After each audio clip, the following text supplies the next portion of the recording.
Hello, everybody. My name is Dollmytee, and today I'm giving you my first impressions of the Resident Evil remake or remaster, whatever you like to call it, for next-gen consoles. I'm personally playing it on the Xbox One.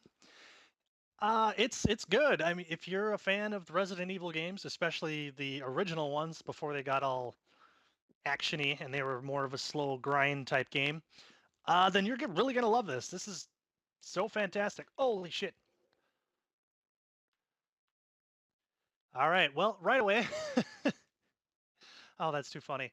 One of the things that I was going to write or talk about in my review were Crimson Heads, and what you just saw there was a Crimson Head, and then what you saw me do to him was set his ass on fire so he never comes back again.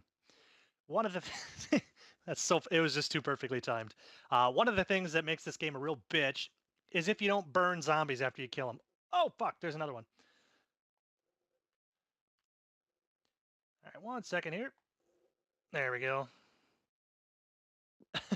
If you don't blow a zombie's head off, literally, watch their head poof and explode, and you run away, when you come back later on, they are going to be a Crimson Head, which is what you just saw two of right there. They are different than the normal zombies in that they are faster and they will kick your ass. So what you do is you have to blow their head up, or if you don't blow their head up when you down them, you pour kerosene on them, light them on fire, and then problem solved. I think I have another one coming. Oh, he's just a slow guy. All right, sorry. I keep going back to that. So if you don't kill them uh, by blowing their head up, what you have to do is actually. God damn it! This is making for a terrible first part of this, but I assure you, once I kill this son of a bitch. Oh no! Oh no! Sorry. All right.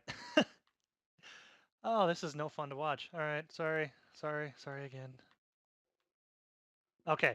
So he's dead. Well, he's down. He's incapacitated at least. He's not dead for real. What you have to do is either blow up his head by shooting him in the head, which you have no control over.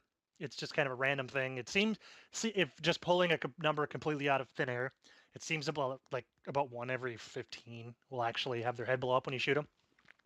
Um, but if you don't blow their head up, then you have to go in, grab kerosene, light them on fire, and then they never come back again. Failure to do that is when they come back as a Crimson Head, which is what you saw almost immediately when I started the video, and it's a big pain in the ass. Shooting them with a pistol doesn't. You don't have enough time to shoot them multiple times with a pistol before they're on you and ready to kill you. So you more than likely have to use a shotgun to drop them, and then you still, even if they're a Crimson Head, you still need to burn them, or they'll come back as an even stronger one still. So that's the main part of the game that is a real bitch if you're not used to the way this game works. It was that way on GameCube, and it's tough, especially since you're always at a you're always struggling for ammunition and supplies. And even the supplies that you do have, there's a limited amount of. Oh, all right, getting into the inventory. Sorry, I had to read that for a second. I thought I was going to be able to put something in my inventory. As you can see, you can only carry 6 items in your inventory. That's the max you can have. I believe later on you get like another belt or something, so you get 2 more slots. But 6 items is what you can carry. The real kick in the nuts is that, say you're coming up to something that you want to pick up. Your inventory's full, and like right there, I was going for green herbs to replenish my health after I got my ass kicked. Say, oh well, I want to drop something so I can pick up the herb, eat it, then put it back in my inventory. It doesn't work that way. The way it works is you have to find a chest, which are all over the mansion itself. You have to find a chest, put it in there, go back to whatever you wanted to pick up, and then you can put it in your inventory. It's a real pain in the ass. And I would go as far as to say that a lot of the difficulty in the game itself is inventory management, because it's just such a pain in the ass to know, like, as you progress on and you unlock different doors in the mansion, you don't know what you're going to need. I mean, obviously you're going to have a gun on you. This key is something that I still need because there's doors I haven't unlocked yet, and I just don't know where they are. I don't do a good job of remembering which doors go for which keys. This one specifically is like an armor, I believe an armor key. Yeah. So there's different doors that have armor on them, and then there's, you know, different doors with different things on them. That's kind of the way the whole game works. You just keep progressing onward and onward and onward, and then there's different keys for different doors. So you're finding yourself having to have at least 2 slots taken up by things that you just might possibly need. Then the mandatory use for a fuel canteen takes up 3. You're always going to want to keep at least 1 ink ribbon on you. So now you're taking up 4 out of your 6 slots already, and then you've got a limited amount of stuff you can have on you. It gets to be a major barrier to progression because you're always having to go back, chase around, and empty out your inventory for things that you know you're going to need as you move forward. So it's a real pain in the ass, and obviously when the game first came out, that was intended. That you know, inventory management is almost harder than the game itself because you find yourself chasing around back and forth trying to take care of these guys or take care of these guys, taking care of different things, and then like with the kerosene, lighting them on fire, you can only have enough to burn 2 at a time, so you're always having to double back and refill things and come back and refill things again and come back and empty out your inventory for this or that and the other thing. It's a chasing game. You're going back and forth and back and forth, and it ends up being one of the most difficult things to deal with. That being said, the game is still incredibly fun. Um, if you're a fan of the game originally, it holds up very well. The only thing that's kind of a pain in the ass, and you can see me moving right there, are the controls because they're based off the camera and not off of you know the perception of what you would think the movement would make you go. Like right now, the way I'm standing, I would think that holding down and to the right would get me to move towards the door, but it actually doesn't. I have to push up on the camera to walk forward, or I have to push up on the thumbstick to walk forward.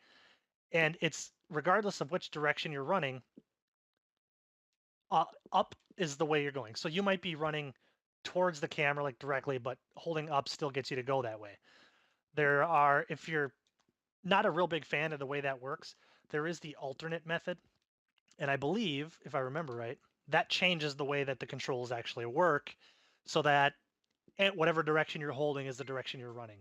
And the other thing about that is that once this goes through, I can show you guys. Yeah, so now whatever direction you hold is the direction you run. So now if I hold down and to the right, I run that way. Up and to the left, I run this way. And I don't think any of the games had this as their main setting, but it is a little more user friendly, I guess, than the other way. The other thing about that is that you're constantly sprinting. You don't have to hold down X to sprint, which is kind of nice. So enough about the controls. The controls are, I guess you just call them retro. That's the way the game used to play, and it's nothing you can't get used to as you play the game. The other part of it, I guess, I kind of made a real quick, I guess you could call it pros and cons list for the game. And one of the pros that I had is even back when the game was out on GameCube, and I never played it for the original. I never played Resident Evil on the original PlayStation, but even for its time on GameCube, this was a very beautiful game, and they achieved this by doing like pre-rendered scenes, I guess. So I'm gonna be in deep shit here in a second. What is that? Sorry. All right. So everything you see, all these scenes are all pre-rendered. Jesus Lord. You're basically running around on for the lack of a better way of explaining it, I guess. So like you're moving around and everything else is essentially like a painting, really. Like all the stuff, it's not a 3D environment that you're running around in. I mean, there's restrictions as to where you can go, but in essence, everything is a painted canvas in the background, and you can just there's certain things you can interact with on the scene itself.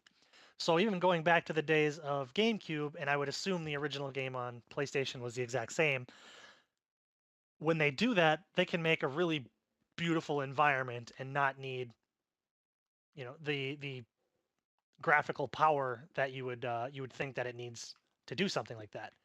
And it's neat that they can do that because it allowed them to do things that were, I guess, before their time. So controls are a little wonky. Nothing you can't get used to. The graphics are just beautiful, if you ask me.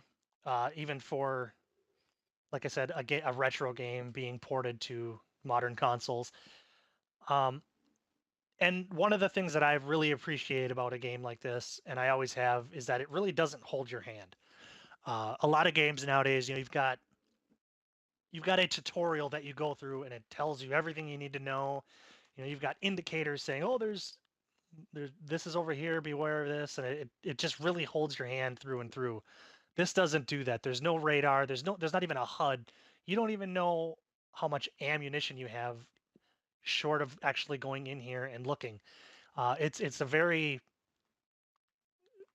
I guess, difficult game in that it doesn't really give you any kind of a notification as to what's going on.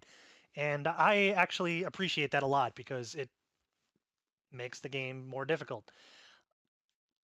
So I guess that's my quick and dirty, I guess, first impression of the game. I have got to change this control scheme back. I'm so used to the way that the game has always been that playing on the alternate one that I tried to show you guys is just really strange to me. Um, but yeah, that's kind of my first impressions. If you're a fan of the original game, it's a no-brainer. Go ahead and buy it. It's awesome. It totally lives up to what it's always been. Nostalgia, it holds up for that reason too. If you're new to Resident Evil, or if you've only played the modern ones, like Resident Evil 4 onward, where it's essentially a third-person shooter and there's waves and waves and waves of zombies that you're constantly shooting, um, you may want to watch a few live streams or something because it is not one of those games. It's very much different. The camera angles, like I said, are going to throw you off if you're not used to them. It's a hard game. The resources are very scarce, and it that alone makes the game difficult. And you couple that with the fact that the inventory is difficult to manage. It is not it's not like a lot of the games that come out today, I guess is the easiest way to put it. It's it is difficult. I shouldn't say for the sake of being difficult, but it is difficult in that it comes from a different time when games were, a- in my opinion, very much harder to play. And it was because of the mechanics that were in the game were the way they were because that was what they had the resources to do. Um, so yeah, if you're looking for my opinion on it, if you're looking for just a difficult game, oh, my phone's ringing. Go ahead and pick up the game. It's great. So thanks, guys.